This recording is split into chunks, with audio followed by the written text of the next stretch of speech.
There are few moments in life where the world stops not in tragedy, not in chaos, but in silent victory. That morning I had one of them. The sunlight spilled onto the driveway, bouncing off the flawless curves of my brand new car. Pearl white, smooth body, fresh leather interior. It wasn't a luxury car, but it was mine. Every inch of it, paid for by sleepless nights, skipped vacations, and silent sacrifices no one else noticed. I remember just standing there, hand on the hood, not even ready to drive it yet. I just wanted to feel it. This wasn't just a vehicle. It was proof that I had built something, that I was no longer the overlooked child, the one asked to understand, when others were allowed to take, mess up, or quit. Then Danny walked out of the house. She squinted into the morning light, hair tied up in a messy bun, sipping iced coffee like she had nothing to do with the weight of the world. She glanced at the car once, then at me and smiled. "Nice," she said, "bit flashy, but suits you." I offered a polite nod. Thanks. She didn't ask how I afforded it, didn't ask how long I'd worked for it. She just walked past me and into her day. I should have known. That evening, I was late getting home. I had stopped to pick up seat covers, something I'd been meaning to get for days. My heart sank the moment I turned into the driveway. The car was gone. At first, I thought maybe Mom had asked me to move it, and I'd forgotten. But my phone showed no texts, no calls. My stomach twisted. Panic simmered into a full boil as the hours ticked by. I called everyone. No one answered, not until just after 9 p.m. I heard the engine before I saw the damage. The headlights swung into the driveway, too fast, too careless. The car rolled in with a horrible screech, and my breath hitched when I saw the side of it. The paint was gouged, the front bumper cracked, the right mirror dangling like a broken limb. Danny stepped out in flops and sunglasses, at night. "What the hell did you do?" I shouted, running toward the car. She blinked like I was being dramatic. "Relax, it's still drivable. Still drivable. You wrecked my car." She shrugged, actually shrugged.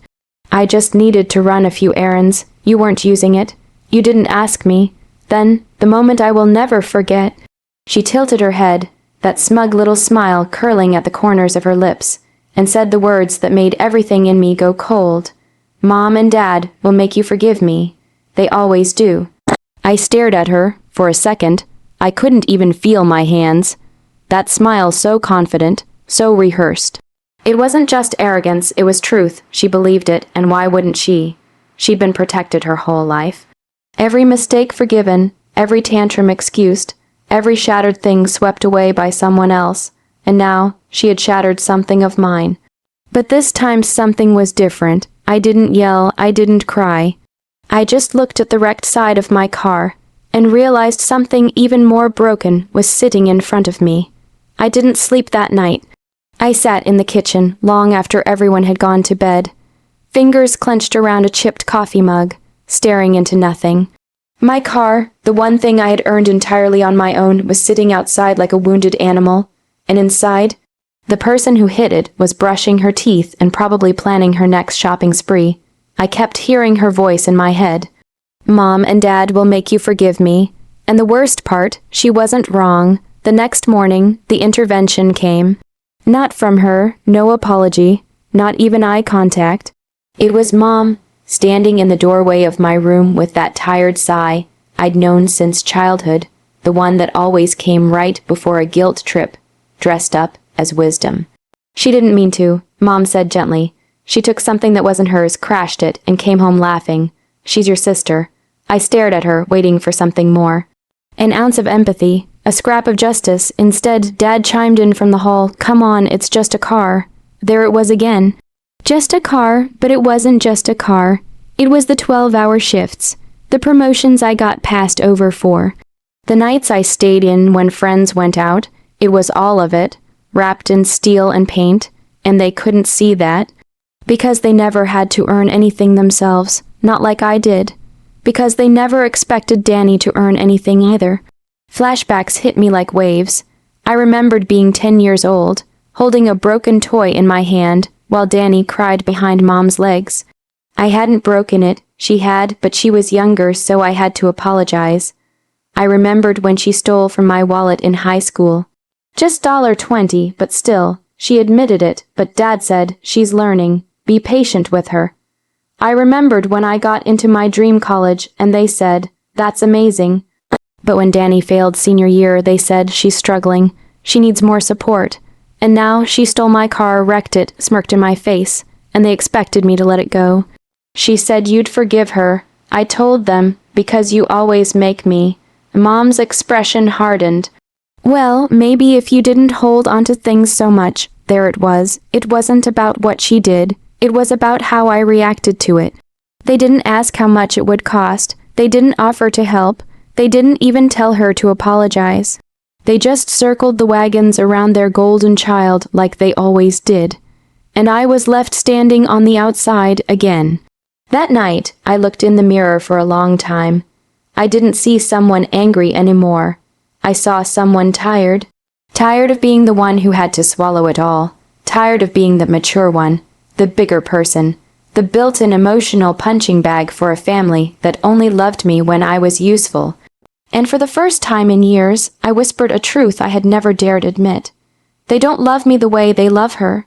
They love what I do for them, but not me. I went to bed with that truth curled up beside me like a stray dog. And when I woke up, I didn't cry, I just started planning. After that night, something in me hardened. Not into rage, that would have been easier to carry. No, this was quieter. Like steel cooling under pressure.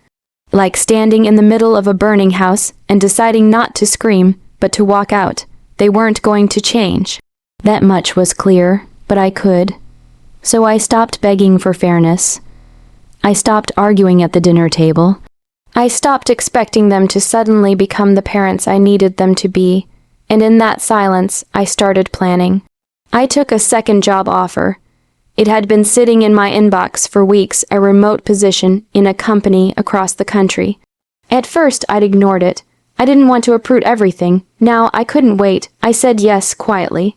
Secretly, no announcement, at home, I smiled when expected, ate when called, nodded during conversations I wasn't really part of.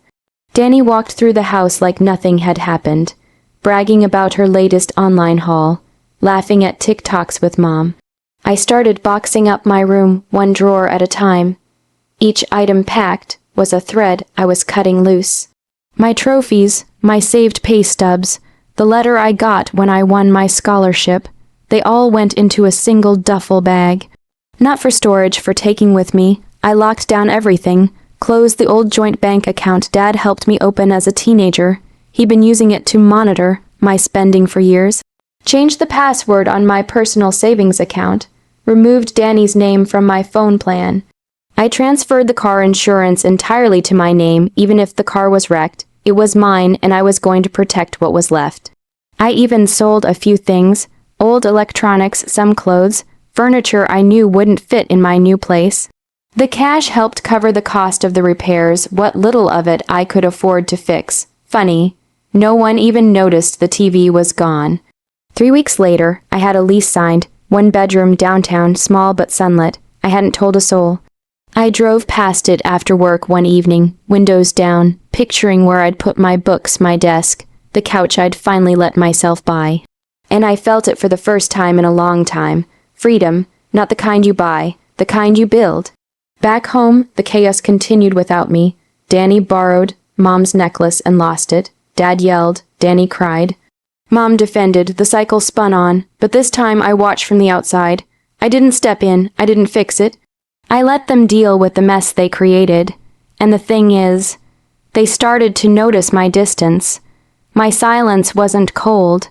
It was different. Intentional. I wasn't sulking. I was done. Mom knocked on my door one night. We haven't seen you much lately. I've been busy, I said simply. With what? I smiled, moving forward. She didn't understand. She didn't ask more. She just left. That night, I made a list, a real one, on paper, what they took, my car, my peace, my trust, my place in this family. What I'm taking back, my independence, my boundaries, my future. I folded the paper and put it in my wallet. Not to remember what I lost, but to remind myself that I survived it. I picked a quiet Sunday morning. They were all home, still in pajamas, the smell of coffee and leftover drama filling the house. Danny was scrolling on her phone, curled on the couch like the queen of a kingdom, made of bubble wrap and broken rules. I walked down the stairs with a duffel slung over one shoulder, in a calmness I hadn't felt in years. Dad looked up first, going somewhere. I am, I said, moving out. Silence. Mom blinked. What are you talking about? I got a job in another city. I signed a lease. I leave today. You didn't tell us that, she said, voice rising. I know. Danny looked up, confused. Wait, you're like leaving. Leaving. Yup. Why? She asked, though I could see the flicker of understanding cross her face. She knew. They all knew. But I said it anyway. Because this house stopped feeling like home a long time ago. Dad sat forward. You're being dramatic. There it is, I said, almost laughing. The magic word, dramatic. I walked over to the kitchen table and placed something down, my spare house key. Mom folded her arms. So you're just walking away, over a car. I looked her dead in the eye. It was never just about the car, and you know it. Danny stood now, arms crossed. So what? You're punishing us for something I already said sorry for. I tilted my head. You never said sorry. Yes, no. I cut her off. You smirked, you said, Mom and Dad will make you forgive me. You didn't even pretend to care. You just assumed you were safe, and honestly, that's not your fault, that's theirs. They all stared at me like they didn't recognize the person in front of them. Good. I've been the bigger person my whole life. I continued. Swallowed every slight, covered every mess. Let you all call it love just because it was family. But love without accountability, that's not love, that's control. Mom stepped forward. You're being unfair. No, I said calmly. For the first time, I'm being fair to myself. Danny scoffed. Wow, you're really just leaving us over some stupid car. I walked to the door and turned the knob. I'm leaving because I finally realized something. You didn't break my car. You broke me, and now I'm putting myself back together, somewhere you can't reach me. I left without another word. No hugs, no fake tears, no one running after me, and that was the real confirmation. The final answer to the question I'd been afraid to ask for years. If I stopped making myself easy to love, would they even try? They didn't, and yet the second I pulled out of that driveway, I didn't feel empty. I felt free. A month later, I got a letter. From Danny. It's weird here without you. Mom's always tense. Dad's mad all the time. They're finally seeing me, and I don't think I like it. I guess you really were holding all this together. I didn't realize. I don't know if you'll ever forgive me, but I think I'm sorry now. I think I finally get it. I read it once. Folded it, didn't respond, because forgiveness, it's not owed. It's not automatic. And it's not something you give just because someone finally sees what they broke. It's earned, and some people they have to sit with the silence they created. Final paragraph. Now I live in a small apartment with a window that catches the morning sun just right. I sip coffee alone, not because no one wants me, but because I finally choose who I let in. The new car in the driveway isn't as flashy, but it's mine, untouched, safe, and the girl who once begged to be forgiven, she's still waiting, and I've finally learned to be okay with that.